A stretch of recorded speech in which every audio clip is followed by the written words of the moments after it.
დასაწყისში მინდა რომ გამოვიყენო შესაძლებლობა და მოგისამძიმნო და მევსამძიმნო მთელ საქართველოს სუდეს დანაკლისი, რომელიც კათოლიკოსი ილა მეორეს წასვლამ გამოიწვია ჩვენი სახელმწიფოსთვის, ჩვენი ქვეყნისთვის და თითოეული ქართველისთვის. რატომ მივედით აქამდე? ალბათ ამეთანხმები, რომ ადამიანები მშვიდობენ ქვეყნებიდან არ გარბიან ამ რაოდენობით. როდესაც მშვიდობა აქვს ქვეყანაში, კეთილდღეობა, როდესაც ეკონომიკა ვითარდება, როდესაც ადამიანებს აქვს შესაძლებლობა, რომ საკუთარი ცხოვრება ააწყონ და საკუთარი ბედნიერება იპოვონ თავის სამშობლოში, ისინი ქვეყნიდან არ გარბიან. უკანასკნელი 4 წელია განსაკუთრებით ქართული ოცნება ბაზირებული ლოგიკა, ახლა ძალაუფლების ლოგიკა დააყრდნო იმაზე, რომ საქართველოში არ არის ომი და მშვიდობას ინარჩუნებს და მშვიდობა არის მისი მთავარი მონოპოლარი. და ამ პერიოდის მანძილზე საქართველო ხდება მოწინავე ქვეყანა, ყველაზე მძიმე ქვეყნების ჩამონათვალს ჩემთვის არავისთვის შეურაცხყოფის მიყენება არ არის მიზანი, უბრალოდ ერიტრეა იქნება ეს, რა ვიცი, სამხრეთ სუდანი თუ ერაყი, რომელსაც ვასწრებთ მაგალითად ევროკავშირში მთხოვნელების რაოდენობით. ეს არის ქვეყნები, სადაც სამოქალაქო ომია. ერაყში წარმოიდგინე, რომელიც საქართველოს ბევრად უფრო დიდი ქვეყანაა და რომელსაც არის ბევრად უფრო არასტაბილური ვითარება და შეუძლებელია ცხოვრება, შეუმდგარი სახელმწიფო არის, failed state-ია. დღეს იქიდან უფრო ნაკლები ადამიანი მიდის ევროპაში თავშესაფრის მოსათხოვად, ვიდრე საქართველოდან. ეს ხომ მეტყველებს იმაზე, რა პრობლემის წინაშეც ვართ. ეს ხო არ არის. აი ამით манипуლირება ხო შეუძლებელია. ეს რიცხვი ყველაზე ნათად ასახავს, რომ ამ ქვეყნის მილიონზე მეტმა მოქალაქემ უკანასკნელი 10 წლის განმავლობაში თქვა, რომ ის ვეღარ ხედავს საკუთარ მომავალს თავის სამშობლოში. და ეხლა ვინც გვიყურებს, ალბათ ყველა დამეთანხმება, რომ არ საქართველები არ არსებობენ 700 გვარი, ხო? ყველასთვის ადამიანი ზოგადად არ არსებობს რაღაცა მილიონი, აი ამ მილიონი სხვადასხვა მიდგომის სამმართველოში. შენ სამშობლოში ცხოვრება გინდა, ეს ბუნებრივი ამბავია, გენეტიკური ამბავია, რომ იქ გინდა იცხოვრო, რა გარემოს ჩვენთვის ნაცნობია, რა გარემოში ვითარდები, რა გარემოში წინაპრები ყავს და რავი მომავალს ხედავ. ანუ ძალიან ძნელი გადაწყვეტილებაა, რომ საკუთარი ქვეყანა დატოვო, აიყარო თითქოს მომთაბარე ხარ და წახვიდე და წახვიდე ძალიან მძიმე ცხოვრებისთვის გაწირო საკუთარი თავი და შენ ფაქტურად ხო შეცვალო მთელი ისტორია შენი ოჯახის, შენი მოდგმის და ძალიან ცხოვრებაზე გაწყო. ეს არ არის მარტივი გადაწყვეტილება. ამ გადაწყვეტილებას ადამიანები არ იღებენ უბრალოდ კარგი ცხოვრების ძიებით. ეგ მარტო იმებში, ზღაპრებში და ისტორიებში ამერიკის შეერთებული შტატების შექმნაზე და იმას ველურ დასავლეთზე უკეთეს იმისთვის მიდიან, რა ქვია რაღაცა. უკეთესი ცხოვრებისთვის მიდის ადამიანი ემიგრაციაში. იმიტომ მიდის, რომ აქ ვეღარ ხედავს მომავალს. და ფაქტები მეტყველებს იმას, რომ საქართველოს მოქალაქეების ძალიან დიდი რაოდენობა საქართველოს ვეღარ ხედავს საკუთარ მომავალს. და ეს აისახება პირდაპირ მაგალითად შობადობის რიცხვებზე, რომელიც ნეგატიური გახდა. იმიტომ რომ აქ ხო ლაპარაკი არ არის რაღაცა ან რაღაც ასაკობრივ გადინებაზე. აქ ლაპარაკია რომ ბირთვი ჩვენი საზოგადოების ყველაზე აქტიური მოსახლეობა, ახალგაზრდა ადამიანები, ახალგაზრდა ოჯახები. აი ხ ჩამოვედი მე რა ქვია. რამოდენიმე ქალაქში ვიყავი და მათ შორის ბრიუსელში მომწე. ხო და შემხვდა შემთხვევით სუპერმარკეტში და მე რამოდენიმე დღის განმავლობაში ერთი 4-5 ჯერ სხვადასხვა ოჯახები, ახალგაზრდა ოჯახები, რაღაც ახალგაზრდა წყვილი შემხვდა სუპერმარკეტში ორ პანცირეზოვან შვილთან ერთად. რომელიც მითხრა რომ რამდენიმე თვის წასულები არიან, რაღაც 9 წლის წასულები არიან. თუ უბრალოდ შეუძლია გამოელაპარაკები, რომ გამოელაპარაკე და ორივე რაღაც შემდგარი ადამიანი, ორივე შემდგარი პროფესიონალი, რომელიც იყო კარგად თანაძღაურებელი ბადე ამ ქვეყანაში. ეხლა აქ ისმის საკითხი, რომ ანუ მარტივ რეალობამდე მივდივართ. ერთი ეს არის მატერიალურ-სოციალური პრობლემა, რომლის გამოც რა თქმა უნდა უმრავლესობა მიდის და მეორე ეს არის ერთგვარი კლაუსტროფობია უკვე, აი ჩაკეტილობის განცდა. კლაუსტროფობია საზოგადოების საუკეთესო ნაწილში, რომელიც განვითარებულია, რომელიც კომპეტენტურია, რომელიც ქმნის საქართველოს მომავალს დღეს, ამ ადამიანებს აღარ შეუძლია ცხოვრება ქვეყანაში, სადაც გუშინ შეზღუდეს ტროტუარზე დგომა, დღეს კიდე გადაადგილებაში სხვა ფორმები, ანუ სახელმწიფო რომელიც ყოველდღიურად ცდილობს რომ თავის მოქალაქეები ორ ნაწილად გაყოს. რაღაც პირველ ხალისხოვან მოქალაქეებად და მეორე ხალისხოვან მოქალაქეებად. და გიწევს ამას, როდესაც ვიღაცა ზაგრძნობინებ თავს მეორე ხალისხოვან მოქალაქედ, ის აუცილებლად წავა და სხვაგან იპოვის თავის ადგილს. ძალიან ძიმე ამბავს განწყვეტილებას მიიღებს და დატოვებს ქვეყანას და ამაზე მეტყოლებს ეს რიცხვები, რომ სინამდვილეში არ არსებობს ეს მშვიდობა, რომელზეც იმედის ეთერში ყოველ საღამოს ვიღაცები გელაპარაკებენ. არ არსებობს ეგ მშვიდობა. მათ შორის თქვენ ჩემო ძვირფასებო, ვინც ქართულ ოცნებას ხმას აძლევთ, ეხა მე და მერაბს გვიყურებთ და თქვენი შვილები უკვე წასულები არიან სადღაც. თქვენი ცოლები თქვენი დედები გაგწასულები არიან ამ ქვეყნიდან თან საშოვარდიან უკეთესი მომავლის ძიებაში და მე მგონი რაღაცეებმა გონს უნდა მოიყვანოს ეს საზოგადოება რომ ეს გაგრძელება არ შეიძლება აი ეს არის ეგეთი ამბავი და ხო ხედავთ რომ პოლიტიკა აქვს სახელმწიფო ხო ფაქტიურად ზაზა შათერიშვილი ეს რაღაცა მაღალაკოლოგიური თრობის ქვეშ მუდმივად ყოფი ადამიანი რომელიც რეალურად არაფერს არ წარმოადგენს გარდა იმისა რომ არის მოლაპარაკე პირი რომელიც ივანიშვილის ყველაზე ბნელ აზრებს ავრცელებს ხოლმე საზოგადოებაში და ერთგვარად ტესტავს ხოლმე ჩვენ საზოგადოებას რას შეჭამ ამ კაცს სხვა თქმევინეს რამოდენთვის წინ პირდაპირ რა თქმევინეს რომ უნდა წავიდენ ის ვისაც ეს არ მოწოს ის უნდა წავიდეს ну ის ვისაც ამ ქვეყანაში არ მოწოს რომ არ მოწოს უბრალო ელემენტარული ბოროტება რომ არ შეიძლება რომ შენ იმიტომ რომ ვიღაცას განსხვავებული პოლიტიკური მოსწრება 5000 დოლარიანი ჯარიმებით სული ამოხადო. არ შეიძლება რომ ციხეში დანაშაულო ადამიანები ყავდეს. აი მარტივად კიდევ ერთხელ არის არასდროს არ ამოცონ. რატომ ზიან ციხეში ლევან ხაბეიშვილი, პაატა მანჯგალაძე, სხვები და სხვები. იგივეს ვიტყვი ყველა პოლიტპატიმარზე. აი ეს კონკრეტული кейსია, ხო, ჩემი კოლეგების, პოლიტიკოსების. რომელთაც აბსოლუტურად არაფერი პოლიტიკური თვალსაზრისით საერთო არ აქვს, ხო? არაფერში არ ვემთხოვით, ძალიან იშვიათად რამეში ვემთხოვდეთ პოლიტიკური შეხედულებები. ო, ჩემი კოლეგები არიან, რომელიც პოლიტიკური აზრის, პოლიტიკური პოზიციონირების გამო ციხეში ზიან. რამოდენიმე თვეა ხალხო, ნახევარი წელია ციხეში ზის. ალეკო ელისაშვილი, ჩემი თანამებრძოლი, ჩვენი პარტნიორი, ციხეში ზის სიგიჟის გამო, საკუთარ შვილებს არ ანახებენ, მერაბ. ანუ სიგიჟის გამო, სიგიჟის ჩვეულებრივი, ხო? ანუ უსამართლობის აი ამ მოცემულობაში ხოლმე დავინახოთ რომ შეუძლებელია ვერ ვიარსებებთ უბრალოდ ეს რაღაცა ურთიერთ განადგურების გაცხადებული ქრონიკა რომელშიც ეხა ვიმყოფებით დღეებში ეხა გლოვის არაფერს არ მოგცემს გლოვის დღეებია საქართველოში ხო ჩვენთან მთელი ქვეყანა გლოვობს და ბევრს გაუჩნდა ესეთ შეგრძნებულ მოთხოვნა რომ შეიძლება ხელისუფლებას გლოვის დღეებში უფრო მეტად გამოეჩინა რაღაც შემწყნარებლობა და თუნდაც ეს ახალგაზრდები გამოეშვათ ან ვიღაცები არ დაეჯარიმებინათ მაგრამ როგორც ნახე ამ დღეებშიც გაგრძელდა დაჯარიმებები ქუჩის გადაკეტვის გამო და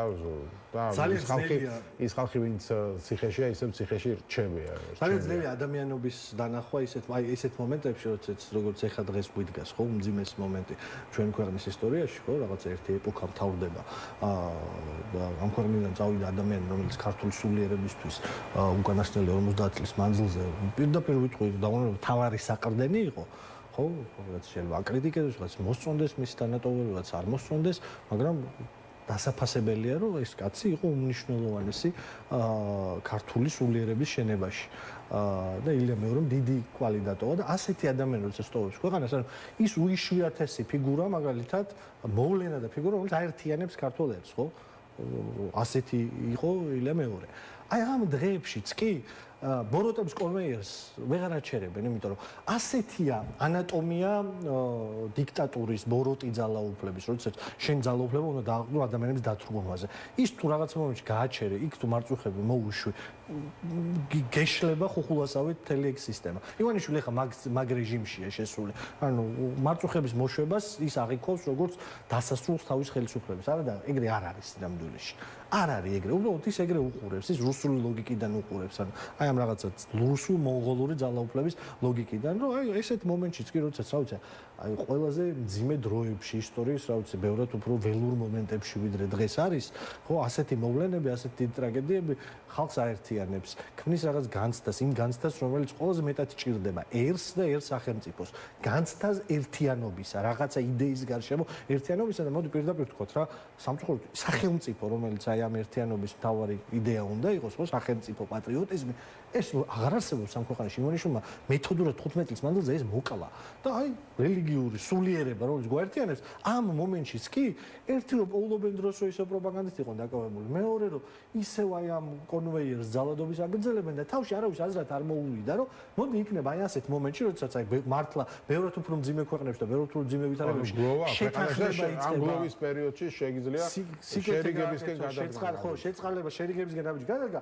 პირიქით აი რაღაცა იმაზე ქოფაკი ძაღლებივით ჩამჯდარები არიან რაღაცა აი ამ იმის რა ქვია გაავებულ დგომაში და არაფერს არ ცვლიან და ხო რა ვიცი ეს არის უბედურება რომელიც დამთავრდება იმით რომ ეს ქვეყანა დაიცლება საქართველოს მოქალაქეებით ანუ შეიძლება შეგახსენებთ რომ აშშ-ს სწორედ იმის გამო გაამკაცრა ჩვენთან სავიზო მოსვლა რომ ბევრი ადამიანი ჩადიოდა უკანონოდ და რჩებოდა და დღეს გავრცელდა ინფორმაცია, რომ ევროკავშირის ქვეყნებშიც წამყვან 20-ულში ვართ იმ ქვეყნებს შორის, ვინც ევროკავშირში თხოვლობს, ასე ვთქვათ, თავშესაფარს.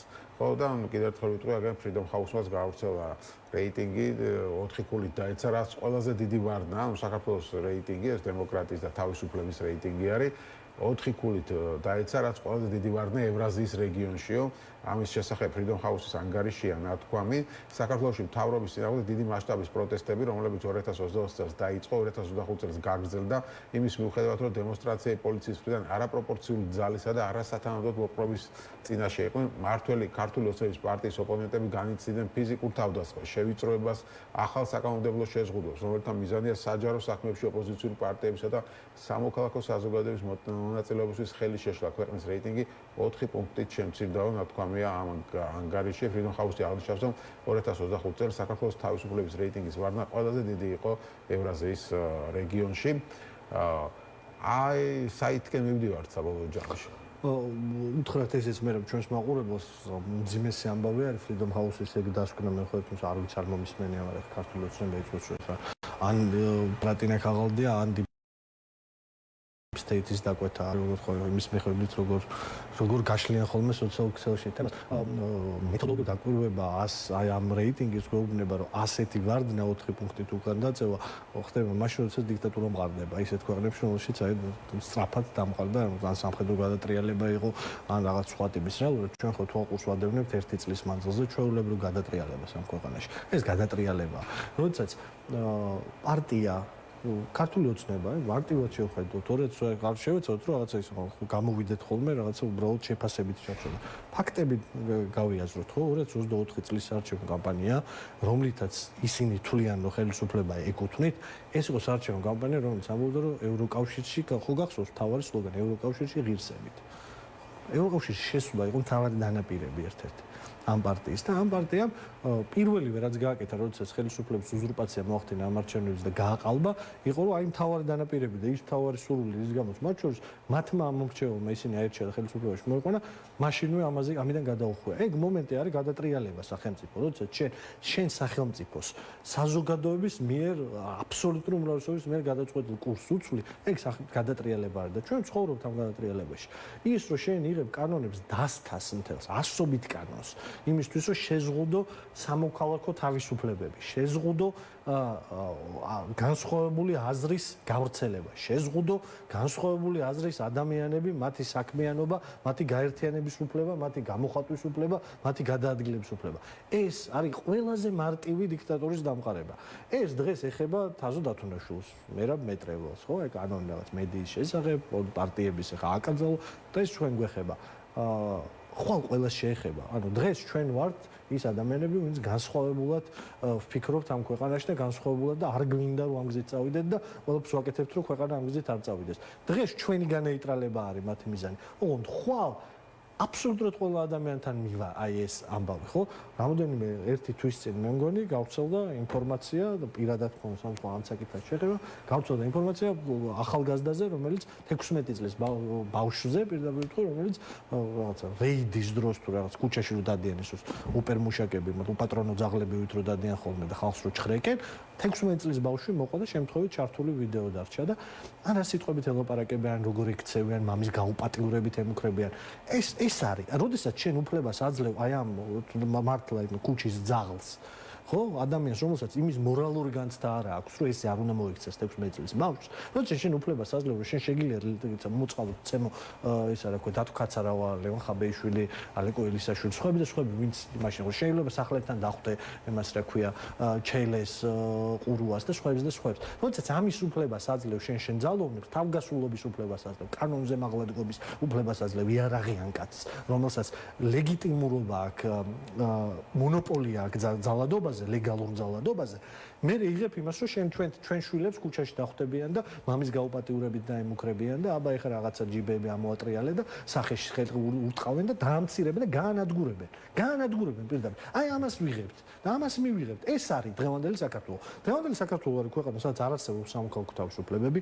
დღევანდელი საქართველო არის ქვეყანა, სადაც მთელი სახელმწიფო აპარატი ებრძვის ყველაფერს განსხვავებულს. საქართველო არის ქვეყანა, რომელსაც აღარ აქვს საგარეო პოლიტიკა, მის საგარეო პოლიტიკა დღეს გადაიბარა მოსკოვის მიდმა და აგერ ღიად ლაპარაკობს უკვე ურთიერთობების აღდგენაზე და იმაზე, რომ თურმე აფხაზეთი და ის უნდა უცნოთ სამხრეთ ოსეთი. საქართველო არის ქვეყანა, სადაც გაჩნდა უპრიჩნინის კასტა ძალოვანების, რომლებიც პირველი ხარისხოვანი მოქალაქეები არიან და ყველა დანარჩენ საქართველოს მოქალაქეზე აქვს უფლება ლეგიტიმური ძალადობის ყოვლად უმიზეზოდ და ამას ახალისებს მთელი სახელმწიფო სისტემა და საქართველო არის ქვეყანა, რომლის სახელმწიფო პროპაგანდის ინსტრუმენტები არიან რუსული ჰიბრიდული ომის ინსტრუმენტები უკრაინაში ომში უკრაინის წინააღმდეგ. აი ეს ქვეყანა მივიღეთ კიდევ ერთხელ ვიტყვი რომ გადაცემის პირველ ნაწილში ჩვენ ბევრი ვისაუბრეთ ჩვენ სტუმართან ერთად პატრიარქის ღვაწლის შესახებ, მის მოღვაწეობის შესახებ და ერთ-ერთი მიმართულება მისი იყო სწორედ ეს შერიგება, ყოველთვის როცა იყო რაღაც დაძაბულობა პოლიტიკური, ის ცდილობდა ელემეორე რომ რაღაც შემრიგებლის როლი